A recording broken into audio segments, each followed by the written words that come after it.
Elle s'est faite défoncer au visage. Plusieurs piqûres. Je vous dis pas le résultat. Je ne mets pas de photos. Mais on est mi-juin et franchement, le danger, il est de plus en plus important. Toi aussi, ça t'est déjà arrivé, hein? C'est les vacances, il fait beau. Nous sommes enivrés par le soleil, les cigales. Et puis coffre. Alors ça peut être coffre de caravane, ça peut être aussi voiture, hein. On ouvre la portière et là, une attaque. Et on ne sait pas ce qui nous arrive. On ne sait pas ce qui se passe.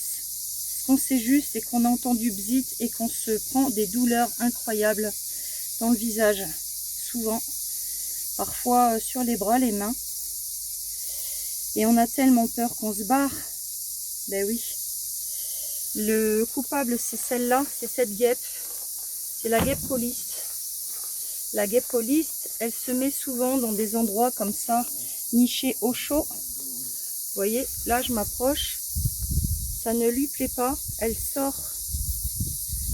Donc là on est sur le cas de Denis. Cette guêpe n'est pas spécialement méchante. Mais quand on vient l'embêter, eh bien elle pique. Et les piqûres, ça fait jamais du bien. Surtout quand on ne s'y attend pas. Et c'est ça qui est traumatisant sur une attaque de guêpe pauliste. C'est qu'on ne s'y attend pas, on ne les voit pas arriver. Et ça fait super mal. Donc faites attention avant d'ouvrir une portière. Si ça fait longtemps qu'elle est fermée, n'oubliez pas. On tape. Alors, regardez, je vais taper. Voilà. Je me recule. J'ai pas des gants de protection. Et voilà ce qu'on a. Donc l'ouverture de la portière, c'est pareil, ça provoque des vibrations et ça vous attaque. Vous voyez le nombre de guêpes. Allez, on va traiter.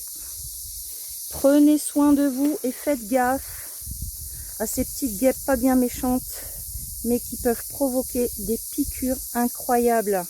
Si toi aussi tu as déjà eu affaire à cette petite guêpe pas très cool, tu mets un commentaire dans la vidéo et surtout tu fais attention. Vibration avant d'ouvrir. Ciao. Appelez Hélène de H contre les nuisibles, votre expert désinsectisation, dératisation dans l'Hérault.